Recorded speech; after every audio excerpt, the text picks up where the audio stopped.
प्रभु तेरी वाणी जीवन की रोटी, नैनों की ज्योति अंधेरा मिटाती।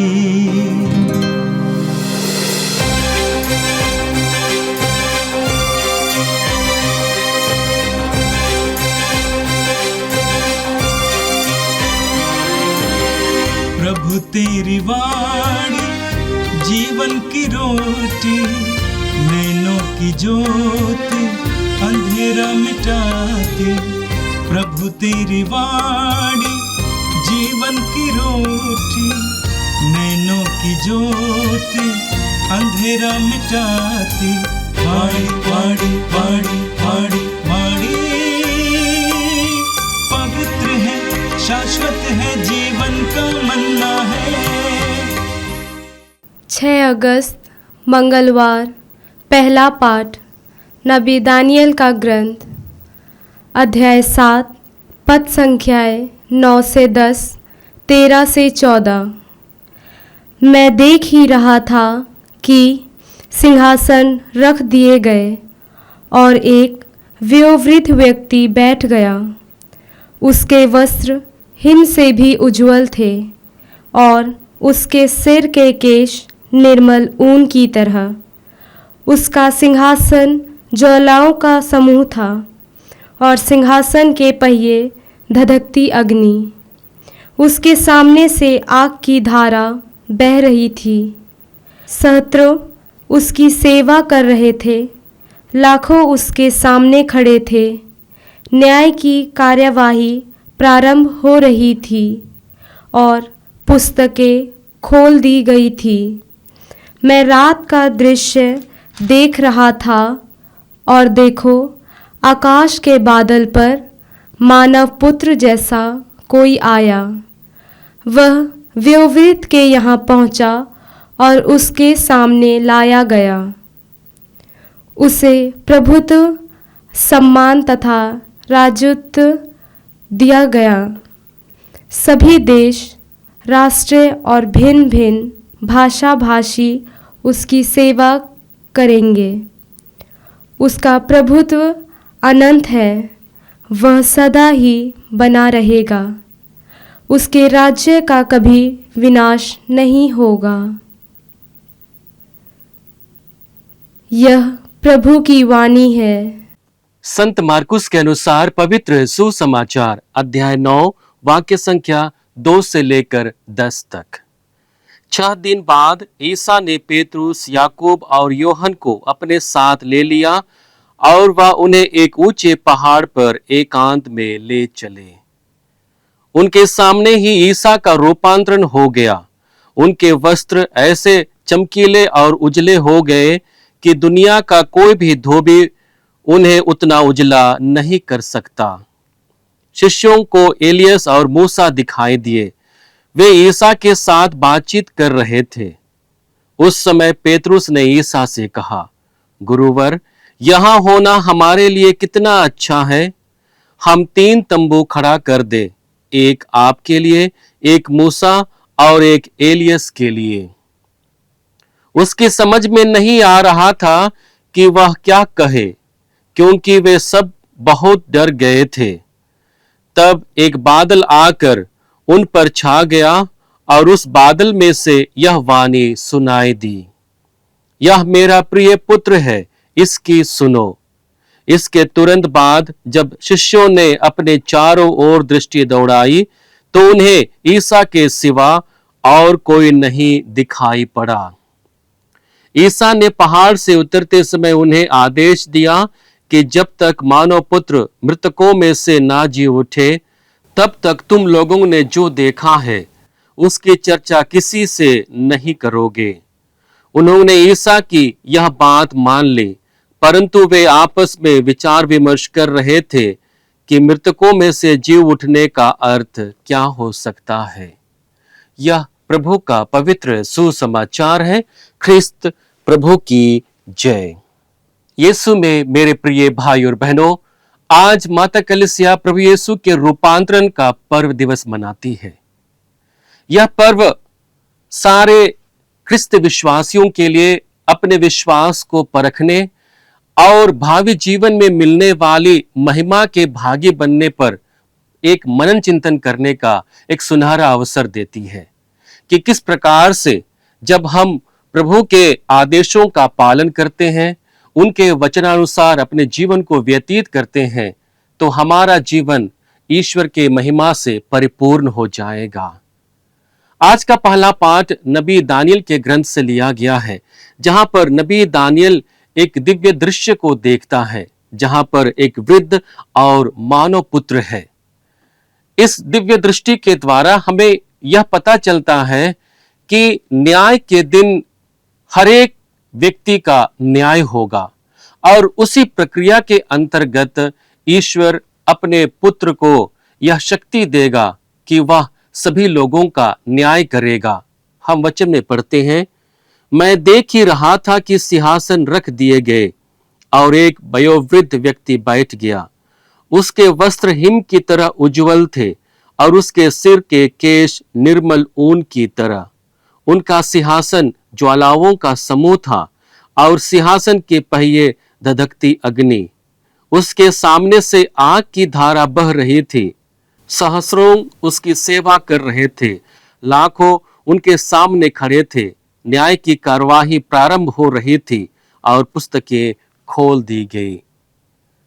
हम देखते हैं कि ईश्वरीय महिमा को हमारे सामने रखने के लिए कुछ चिन्ह दिखाए गए हैं।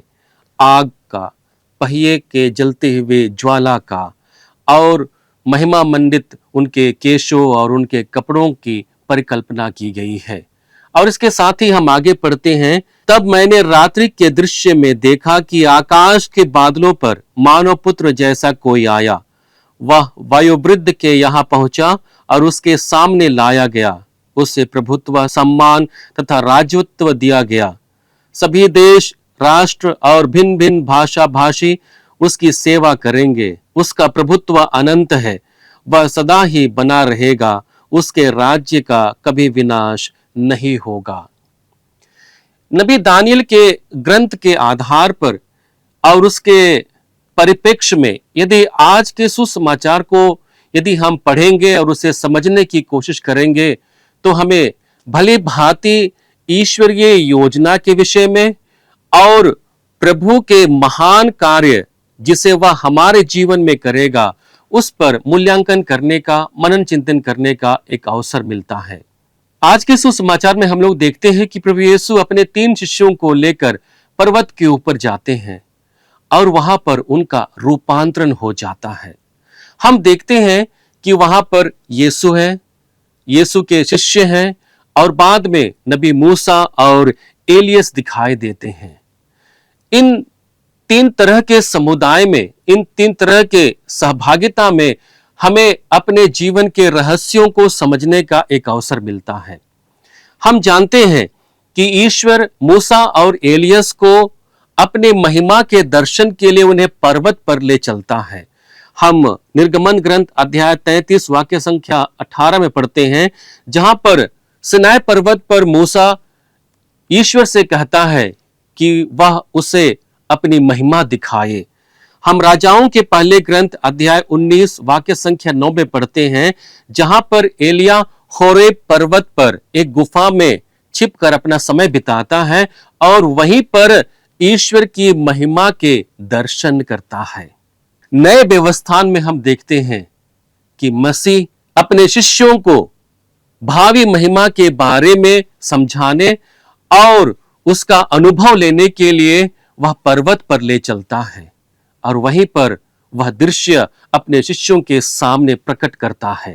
पुराने व्यवस्थान में नबी मूसा और एलियस संहिता और नबियों के प्रतिनिधि थे। उनकी एक जिम्मेदारी थी कि ईश्वर से मिली हुई वचनों को अपने प्रजा के बीच में उन्हें सुनाएं और ईश्वरीय आज्ञा अनुसार उन्हें जीवन जीने का एक मार्ग बताएं। वैसे ही हम देखते हैं कि प्रभु यीशु अपने सुसमाचार के प्रचार प्रसार के लिए वह अपने शिष्यों को एक अवसर देता है कि आगे चलकर उन्हें अपने जीवन के द्वारा, उन्हें अपने वचनों के द्वारा कैसे सुसमाचार का प्रचार प्रसार करना है। और इसके साथ ही साथ क्रिस्तीय विश्वासियों को यह संदेश देना है कि जो जीवन वे जिएंगे, अंत में उनका जीवन महिमामय होगा, जब वे ईश्वर के और प्रभु के कहे वचन के अनुसार उनका पालन करेंगे, उन्हें जिएंगे। यहां पर प्रभु यीशु उन्हें एक जिम्मेदारी देता है। जिम्मेदारी यह है कि जो वचन वह लोगों को दे रहा है, अब उन्हें अपने लोगों के पास जाकर उनका प्रचार प्रसार करना है। उन्हीं के अनुरूप अपने लोगों को उन्हें जीवन जीने का तरीका बताना है और उन्हें आगे बढ़ाना है। यदि हम इस रूपांतरण की घटना को गहराई से मनन चिंतन करेंगे तो हमारे लिए एक महत्वपूर्ण ईश्वरीय योजना हमारे सामने प्रकट होती है। सबसे पहली बात है कि यह रूपांतरण की घटना यीशु के लिए महत्वपूर्ण थी। हम आज के सुसमाचार के पहले भाग में पढ़ते हैं, जहां पर वचन कहता है, 6 दिन बाद ईसा ने पेतरुस, याकूब और योहन को अपने साथ ले लिया और वह एक ऊंचे पहाड़ पर एकांत में चले गए। 6 दिन बाद, यह उस घटना को इंगित करता है जहां पर प्रभु यीशु अपने दुख भोग के बारे में पहली बार शिष्यों को अपनी बातें बताते हैं कि किस प्रकार से मानव पुत्र को दुख उठाना होगा। शास्त्री, फरीसी और नेता सभी उसका तिरस्कार करेंगे।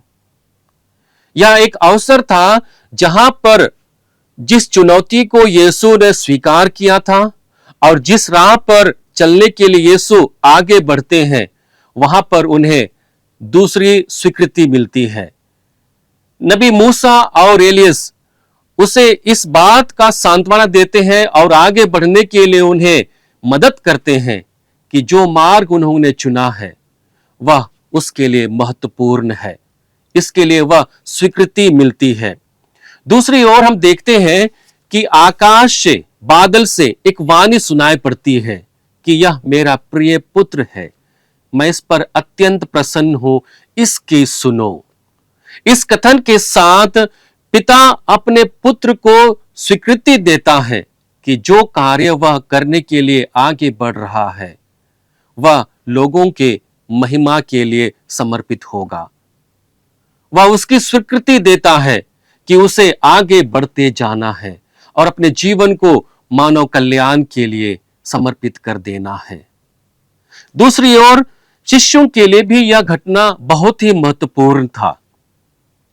सबसे महत्वपूर्ण बात है कि क्रिस्तीय जीवन में मिलने वाली भावी महिमा का उन्हें अनुभव कराना था, क्योंकि उनका जीवन उतना सुगम होने वाला नहीं था।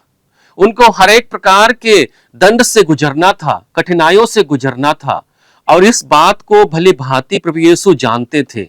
लेकिन भावी जीवन में मिलने वाली महिमा को वह उन्हें बताना चाहते थे कि यदि वे लोग प्रभु के वचनों के अनुसार अपने आप के जीवन को बिताते हैं, अपने आप के जीवन को समर्पित करते हैं, तो उन्हें भविष्य में एक महिमा मिलेगी जिसकी परिकल्पना वे सब नहीं कर सकते हैं। और उसी को बताने के लिए प्रभु यीशु उन्हें एक अवसर देता है। दूसरी ओर यहां पर प्रभु यीशु उन्हें एक और संदेश देते हैं कि भावी जीवन में आने वाले जितने भी चुनौतियां हैं वे उसे स्वीकार कर पाएं। जिस वाक्य को प्रभु यीशु ने कहा है कि उसे मृत्यु दंड भोगना पड़ेगा, उसे भी उन्हें स्वीकार करना है। इस कड़वे सच को उन्हें अपने जीवन में स्वीकार करना है, इसके लिए वह तैयार करता है। और जहां पर पिता उन्हें पुत्र के वचन को सुनने के लिए मदद करता है और कहता है, इसकी सुनो, तुम्हें और किसी को सुनने की आवश्यकता नहीं है, मेरे पुत्र की सुनो जिस पर मैं अत्यंत प्रसन्न हूं। यीशु में मेरे प्रिय भाई और बहनों, प्रभु यीशु के रूपांतरण का पर्व हमारे दैनिक जीवन को एक बार फिर से परखने का एक अवसर मिलता है। क्या हम प्रभु के बताए हुए मार्ग पर सदैव चलने के लिए अपने आप को तैयार रखते हैं? प्रभु के मिले हुए वचनों के अनुरूप अपने जीवन को जीते हैं? हम देखते हैं कि जिन शिष्यों ने यीशु के इस महिमा का अपने जीवन में अनुभव किया, वे अपने जीवन के द्वारा लोगों के बीच साक्ष्य देते हैं और उन्हें तैयार करते हैं। कहते हैं कि हम लोगों ने कोई आंखों देखी बात को आप लोगों के सामने नहीं रखा है, बल्कि जिसे हमने अपनी आंखों के द्वारा देखा है उसे आपके सामने रखा है। हम पेतरुस के पहले पत्र अध्याय 1 वाक्य संख्या 16 से 19 के बीच में पढ़ते हैं, जहां पर वचन कहता है, जब हमने आप लोगों को अपने प्रभु यीशु मसीह के सामर्थ्य तथा पुनरागमन के विषय में बताया, तो हमने कपट कल्पित कथाओं का सहारा नहीं लिया, बल्कि अपनी ही आंखों से उनका प्रताप उस समय देखा जब उन्हें पिता परमेश्वर से सम्मान तथा महिमा प्राप्त हुई और भव्य ऐश्वर्य में से उनके प्रति एक वाणी यह कहती हुई सुनाई पड़ी, यह मेरा प्रिय पुत्र है, मैं इस पर अत्यंत प्रसन्न हूं। यहां पर पेतरुस अपने पत्र के पढ़ने और सुनने वालों को संबोधित करते हुए यह बताना चाहते हैं कि जो बात प्रभु के महिमा और पुनरुत्थान के विषय में उन्होंने लोगों को बताई है, वो किसी भी प्रकार से कल्पित घटना नहीं है, वो किसी भी प्रकार से कपट वाली बात नहीं है, बल्कि उन्होंने अपने जीवन में जो अनुभव किया और जिसको अपनी आंखों के द्वारा उस घटना को देखा, उसी के बारे में वे सब उनके बीच में अपनी बातों को रख रहे हैं। और इसके साथ ही वह उनसे कहता है, जब हम पवित्र पर्वत पर उनके साथ थे तो हमने स्वयं स्वर्ग से आती हुई यह वाणी सुनी। इस घटना द्वारा नबियों की वाणी हमारे लिए और भी विश्वसनीय सिद्ध हुई। इस पर ध्यान देने में आप लोगों का कल्याण है, क्योंकि जब तक पाँव नहीं फटती और आपके हृदयों में प्रभात का तारा उदित नहीं होता, तब तक नबियों की वाणी अंधेरे में चमकते हुए दीपक के सदृश है। यहां पर पेतरुस उन्हें यह बताना चाहता है कि जब तक प्रभु का प्रकाश, प्रभु की कृपा आपके जीवन में नहीं उतरती है, तब तक आप उस चीज को समझ नहीं पाएंगे। जिस प्रकार से यदि आपका हृदय खुल जाता है प्रभु की वाणी को समझने के लिए, तब उनके नबियों के द्वारा, उनके भेजे हुए लोगों के द्वारा जो वचन आपके जीवन में पड़ती है, वह आपके जीवन को प्रकाशित कर देती है। आज वैसे ही हम लोग उसी प्रभु के वचन को तुम्हारे जीवन में बो रहे हैं। वह तुम्हारे जीवन को प्रभु के आनंद से भर देगा, प्रभु की कृपा से भर देगा। यीशु में मेरे प्रिय भाई और बहनों, जब भी हम प्रभु के वचन को सुनते हैं या फिर बाइबल में प्रभु के वचन का पाठ करते हैं, हमारा ध्यान प्रभु की महिमा की ओर होना चाहिए, जिसे वह हमें देने वाला है, जिसके हम भागी बनने वाले हैं। जब हमारा ध्यान उस ओर होता है, तब हम प्रभु के द्वारा कहे हुए वचनों को अपने जीवन में उतारने लगते हैं, अपने जीवन में आंगीकृत करने लगते हैं। प्रभु के उन वचनों का हम मर्म समझने लगते हैं और यही बात प्रभु के रूपांतरण में घटित होती है। यही घटना हमारे जीवन को और अधिक प्रेरणा से भरने के लिए आगे आती है। आइए हम प्रभु से प्रार्थना करें कि जिस तरह से प्रभु ने अपने शिष्यों को तैयार किया अपने महिमा के भागी बनाने के लिए, स्वर्ग राज्य के अधिकारी बनने के लिए और अपने आप के जीवन को प्रभु की सेवा में समर्पित करने के लिए, वैसे ही हम जब भी प्रभु के वचन को सुनते हैं, प्रभु के पाठ को पढ़ते हैं, हमारे जीवन में वो परिवर्तन आए, हमारी सोच में वो परिवर्तन आए, हमारी दृष्टि में वो परिवर्तन आए, जिसकी कामना प्रभु हमसे रखते हैं। और उस कामना को पूरा करते हुए हम एक दिन प्रभु के महिमा को प्राप्त कर सके, उस अनुभव को हम लेने में सक्षम बन पाए, जिस अनुभव को प्रभु देने के लिए हमेशा तत्पर रहते हैं। हे सर्वशक्तिमान पिता परमेश्वर, हम धन्यवाद देते हैं आज के सुंदर दिन के लिए, तेरे पुत्र हमारे प्रभु यीशु ख्रिस्त के लिए, जिनके रूपांतरण का पर्व दिवस आज हम लोग धूमधाम से मना रहे हैं।